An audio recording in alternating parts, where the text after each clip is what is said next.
Halo semuanya, semua yang nonton video podcast ini. Welcome to CTRL plus Z Life. Jadi, if you guys wondering kenapa nama podcast ini adalah CTRL plus Z Life, ini tuh singkatan dari Quarter Life Crisis, kehidupan Gen Z kayak kita gini nih. Kalau aku kan hitungannya masih Gen Z, kalau Bakir sama ya, kita seumuran kan. Nah, podcast ini tuh tempat kita ngobrol, tempat kita santai tentang fase-fase serba bingung di usia 20-an ke atas ya. Mulai dari karir, percintaan, sampai juga pertanyaan absurd kayak, ini sebenarnya gue hidup tuh buat apa sih gitu. Nah, aku bikin podcast ini karena jujur aja ya guys ya, aku juga lagi ngalamin gimana rasanya berdiri di persimpangan jalan yang gak tahu nih aku harus belok kemana gitu. Kalau misalnya kamu relate, berarti selamat datang di klub yang gak eksklusif ini, karena kita semua pasti pernah ngerasain ada di titik ini. Nah, hari ini kita bakal bahas satu pertanyaan penting, apakah aku quarter life crisis? Nah, karena ini episode perdana kita, aku ada undang satu teman kita, namanya Bakir. Coba Bakir perkenalan diri dulu deh. Halo semuanya, perkenalkan nama aku Bakir, biasa dipanggil Bakir. Aku seumuran sama Gaby dan sekarang aku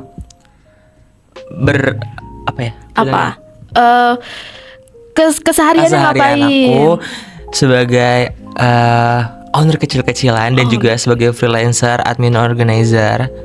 Oke.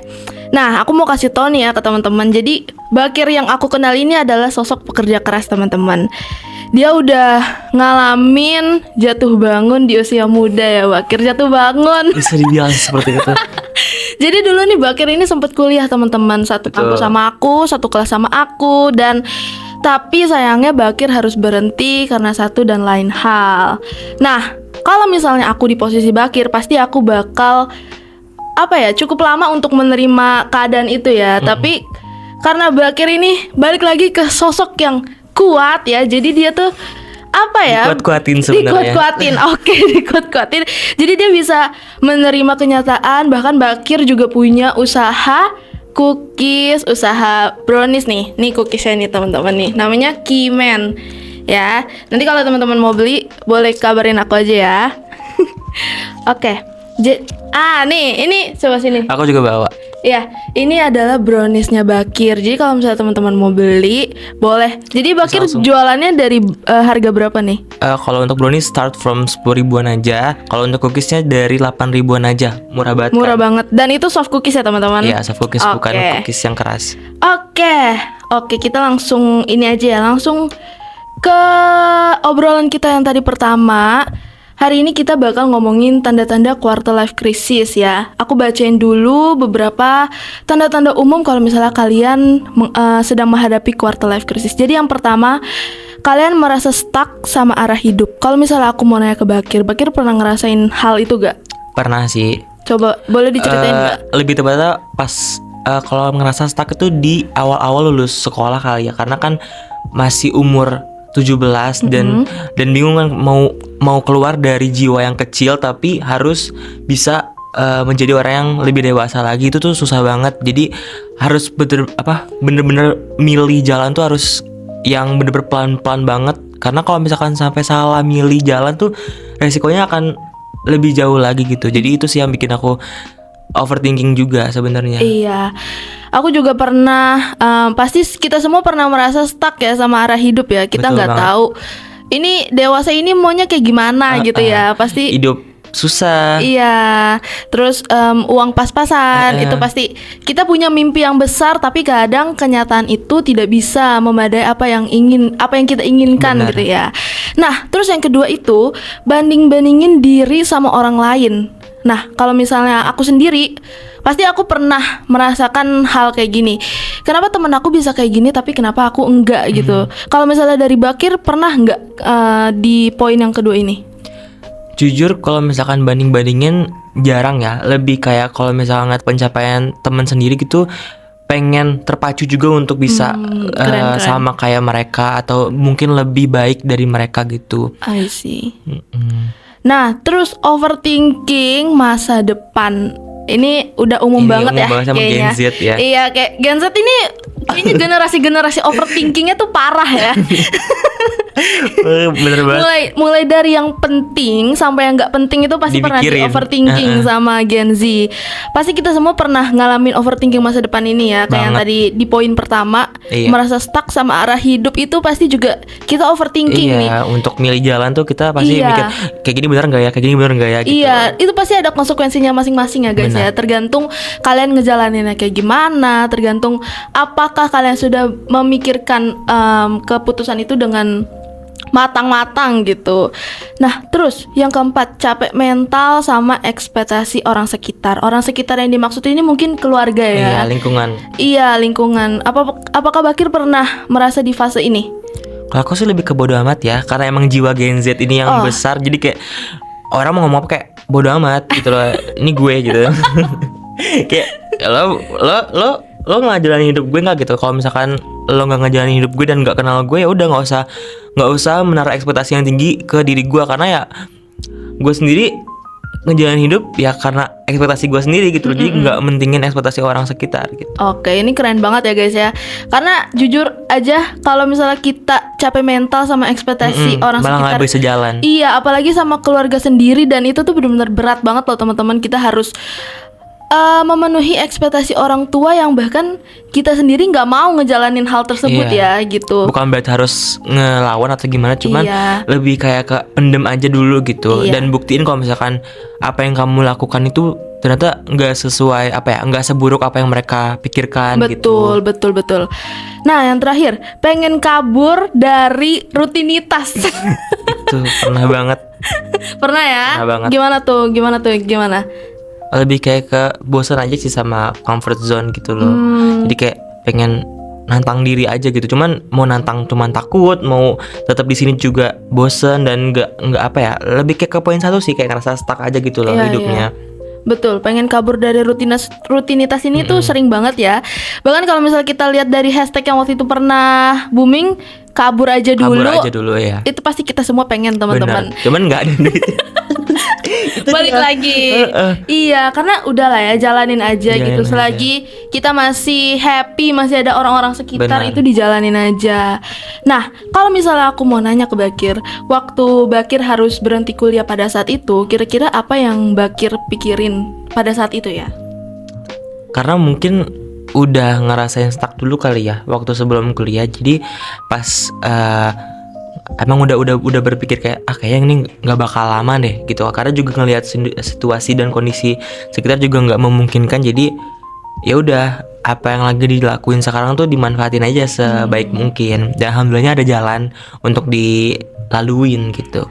Oh ya, for information guys, Bakir ini dulu beasiswa ya di sini. Iya. Iya, jadi Bakir beasiswa, tapi satu dan lain hal Bakir jadi nggak Benar. bisa lanjut kuliah di sini. Mungkin belum rezekinya aja. Iya, kan Bakir bisa mulai tahun depan lagi Iya. mungkin ya. Nah, sekarang setelah Bakir berusaha, bahkan punya usaha sendiri ya, usaha kecil-kecilan. Aku mau nanya, apa yang berubah dari cara kamu mandang kesuksesan itu tuh kayak gimana? Kan kalau misalnya Gen Z sekarang kan kayak berpikir, nggak Gen Z juga sih, maksudnya kayak Iya, orang-orang. orang-orang tuh banyak berpikir kalau misalnya mau sukses harus kuliah gitu. Tapi kalau misalnya setelah Bakir melewati hal yang cukup lumayan panjang ini, apa yang Bakir pandang, apa itu kesuksesan gitu? Sebenarnya kalau misalkan orang bilang kuliah kalau sukses itu harus kuliah, sebenarnya bukan spesifik ke kuliahnya sih, lebih kayak ke ngambil relasinya atau hubungannya itu loh yang bisa bikin kita tuh gampang buat ngambil jalan ini, ngambil jalan itu karena udah terbuka gitu loh. Nah, kalau misalkan karena beda banget aku sebelum aku kuliah sama setelah kuliah gitu, yang punya relasi banyak itu beda banget dalam kayak dari segi penjualan juga, dan dari segi misalkan mau bikin produk baru atau segala macam itu jadi lebih gampang daripada sebelumnya. Jadi setelah buka usaha ini, memandang kesuksesan itu lebih kayak ke sabar aja sih. Orang yang sukses itu bisa menikmati prosesnya dan bisa menerima mereka tuh lagi di fase seperti apa gitu loh, dan bisa survive. Itu sih yang penting sih. Kalau misalkan orang mau sukses tuh harus bisa survive sama apa yang lagi dijalanin saat ini. Betul, aku setuju sih. Maksudnya aku bersyukur aku bisa diberi kesempatan untuk bisa lanjut kuliah. Tapi kalau misalnya teman-teman yang keadaannya sama kayak Bakir, coba deh teman-teman berpikir kayak apa ya yang bisa gue lakuin nih biar gue bisa sukses, biar gue bisa meraih apa yang teman-teman ingin gitu loh. Masih banyak kok caranya, kayak misalnya buka usaha-usaha kecil-kecilan dulu, kayak misalnya Bakir jual brownies, jual cookies, itu pasti awalnya juga nggak gampang kan. Pasti ada trial and errornya untuk bikin cookies. Bahkan Bakir juga nyobain cookies di luar ya. Benar banget, aku sampai riset keluar-luar kayak Iya. biar totalitas gitu kan. Betul. Bahkan saking udah otak pembisnisnya nih Bakir nih, kayak terus kayak apa aja deh gue lakuin ya biar bisa cuan. Bener Itu banget. teman-teman. Maksudnya masih banyak cara untuk teman-teman Bisa meraih kesuksesan. iya. Dan kalau dari yang aku tangkep ya di sini ya, sebenarnya tuh orang-orang tuh banyak pikir kalau misalnya quarter life crisis itu adalah kegagalan. Sebenarnya nggak bisa dibilang kegagalan juga, Enggak teman-teman. seperti itu juga ya. Iya, quarter life crisis itu tuh masa-masa dimana teman-teman itu bingung, teman-teman harus apa, teman-teman mau apa. Dan quarter life crisis ini kalau misalnya kalian terus mikirin itu nggak bisa maju, Benar. malah stuck. Harus jalan, harus berani jalan. Iya, harus itu kalau quarter life crisis dipikirin terus tuh malah nggak kemana-mana Nggak gitu. kelar-kelar Di terus situ ada gitu. Iya. Padahal kan quarter life crisis itu kan fase yang wajar ya Bakir Benar. ya. Kayak teman-teman bingung, apakah kalau misalnya gue ambil keputusan yang ini gimana ya konsekuensinya? Padahal kan kalau misalnya kita ambil keputusan itu pasti ada konsekuensi yang harus diambil, harus dijalani seperti Benar. itu. Nah, jadi teman-teman, quarter life crisis itu tuh adalah fase loading, kita lagi cari tahu siapa diri kita sebenarnya. Nah, kayak misalnya orang-orang yang kuliah itu juga pasti ngalamin quarter life crisis ya. Kayak kita hari ini kuliah nih. Nah, nanti kan maksudnya di semester yang ke depan kita harus ambil. Benar. Kita mau fokus kemana gitu Iya. kan. Nah, abis kuliah teman-teman harus cari kerja. Nah, itu juga Itu tantangan baru iya, lagi. itu tantangan baru Bener. lagi. Jadi setiap fase itu pasti ada tantangannya teman-teman, dan yang harus teman-teman lakuin ya cuman jalan dan lakuin gitu. Nggak bisa diem aja stuck di satu tempat. Kalau misalkan merenung itu boleh guys, kayak merenung untuk berpikir harus kayak gimana untuk melewati rintangannya itu boleh banget. Cuman gak boleh diem dan berpasrah dengan yang di atas gitu, jangan ya. Gak akan kelar-kelar guys kalau kalian gak usaha, benar banget gitu. Jadi kalau misalnya teman-teman lagi merasa bingung, coba deh kita lihat kalau misalnya kita ambil jalan ini nanti ke depannya kayak gimana ya gitu. Kita lihat ke depannya dulu, dan kita juga harus bawa dalam doa. Itu harus seimbang guys, doa, usaha dan Iya. Kalau misalnya doa aja nih, itu nggak bakal berjalan teman-teman. Benar. Jadi doa dan usaha itu harus berbarengan. iya, harus sama jalannya kayak gitu. Sebenarnya kita ngobrol gitu aja sih ya hari ini Iya, ya, hari cukup ini. singkat. Dan sebelum kita tutup ya, coba kita refleksi sebentar. Kayak apa yang bikin teman-teman cemas akhir-akhir ini? Kalau Bakir ada gak yang dipikirin kayak gimana ya gitu? Cemas akhir-akhir ini. Lebih ke cemas, lebih ke sekolah sekarang mikir besoknya mau jadi apaan ya gitu kan. Kayak, Oh, masih berpikir gitu juga iya, ya? karena takut, karena kan nggak ada yang tahu ya. Kita kalau misalkan usaha itu kita lihat algoritma, jadi kayak takutnya ada di depan tuh langsung turun atau nggak naik, kan kita nggak tahu ya. Makanya aku tuh mikir, ini aku akan kayak gini terus sampai ke depan gitu. Iya, betul.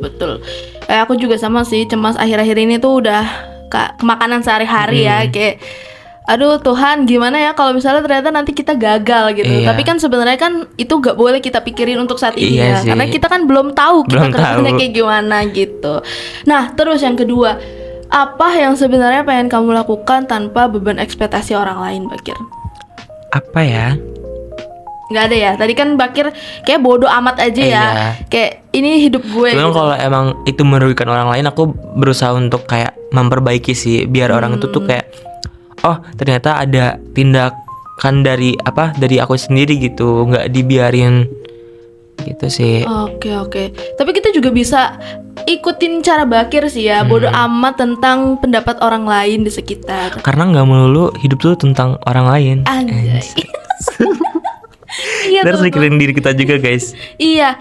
Kalau misalnya teman-teman belajar untuk bersikap bodoh amat, itu kan pasti tren banget ya, sempet Iya. tren itu. Dan teman-teman harus bisa gimana ya, harus bisa mikirin diri teman-teman dulu gitu. Kita harus prioritasin diri kita terlebih dahulu sebelum orang lain gitu.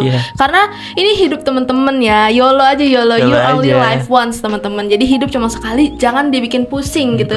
Walaupun pasti ada aja yang dipusingin, tapi ya kalau misalnya kita terus-menerus mikirin ekspektasi orang lain, ekspektasi mama papa, itu nggak akan bikin bahagia. Iya, dan nggak selesai teman-teman.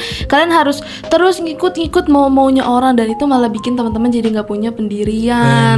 Jadi ikut-ikut temen kayak gitu. Nah, yang terakhir nih, hal kecil apa yang bikin Bakir seneng hari ini? Apa ya? Kayak misalnya orang suka sama cookies buatan Bakir, itu seneng kan pasti kan? Banget. Cuman kalau untuk hari ini lebih ke seneng bisa beraktivitas di luar sih, karena kan aku juga tiap hari hampir di rumah ya, jadi kayak kalau keluar tuh kayak I'm free gitu. Kayak bisa melihat matahari gitu. Itu kayak seneng banget. Soalnya Bakir setiap hari bikin berapa cookies Bakir? Alhamdulillah ya guys ya, banyak gitu loh. Alhamdulillah ya. Aku tuh kalau liatin story-nya Bakir ya, ini Bakir ini bener-bener udah kayak chef di rumah. Ada aja yang dilakuin gitu. Dan pastinya kan sebagai otak-otak pembisnis ya, apalagi pembisnis kecil-kecilan, pasti mau terus berkembang ya. Kayak buat varian baru atau buat produk baru gitu. Nah, kalau misalnya dari yang aku tahu pertama, Kimen ini nih jualan Milo. Bener. Milo Cube. Milo Cube, bukan Milo Cube juga sih. Iya, kayak permen susu. Iya, permen susu, dan itu tuh enak banget. Aku tuh bener-bener pelanggan setia Bakir di Kimen Milo ini. Ini the best banget karena enak gitu, dan aku sih ngerasanya produk-produk kayak Bakir nggak ada yang gagal ya. Iya, mungkin karena itu tuh prosesnya juga nggak mudah ya. Tadi yang aku bilang trial and error, Bakir sampai makan cookies di tempat lain untuk untuk buat biar cookiesnya Bakir tuh lebih enak, dan teman-teman harus tahu loh, kalau soft cookiesnya Bakir tadi yang udah dibilang cuman 8.000, itu tuh udah murah banget untuk soft cookies gitu. Sedangkan orang-orang lain tuh jual paling murah 15 sampai 20-an ke atas kan. Sedangkan kita dari 8.000 itu kita sudah bisa menikmati cookies yang enak. Iya, jangan terlalu menaruh ekspektasi yang besar gitu loh sama rasanya. Cuman ya enak lah gitu. Cuman nggak yang se-wow itu, karena ya banyak juga yang overpriced tapi rasanya juga nggak terlalu enak gitu. Betul. Maksud aku kalau misalnya udah hitungan cookies 8.000, punya Bakir tuh udah enak banget lah ya. Kalau dari aku ya. Selera orang beda-beda guys. Betul. Coba Bakir ada yang mau dipesen gak nih ke penonton-penonton kita nih? Pesan-pesan untuk yang mengalami quarter life crisis. Pokoknya yang tadi aku bilang, mau seberat apapun tantangannya tetap jalanin, karena ya kita nggak tahu akan ada pintu apa di depannya gitu. Jadi jangan diem aja, terus bergerak pelan-pelan sambil berpikir. Jangan berharap dengan hal-hal yang nggak pasti gitu, karena yang pasti ya diri kita sendiri. Jadi kita harus berpegang sama apa yang kita punya sekarang gitu. Oke. Kalau dari aku sih ya, teman-teman harus terus jalan ke depan dan lihat peluang apa yang bisa teman-teman ambil gitu loh. Karena aku yakin untuk sukses itu tuh nggak cuma satu jalan aja, tapi banyak jalannya, tergantung teman-teman lihat dari sisi mananya. Dan kalau misalnya teman-teman lagi overthinking, itu hal yang wajar banget ya teman-teman, karena justru kalau misalnya kita tidak overthinking itu harus dipertanyakan. Apakah dia santai karena udah nggak tahu ke depannya mau gimana, atau apa nih sebenarnya gitu. Atau ada orang dalam. Karena overthinking itu tuh hal yang wajar ya teman-teman ya.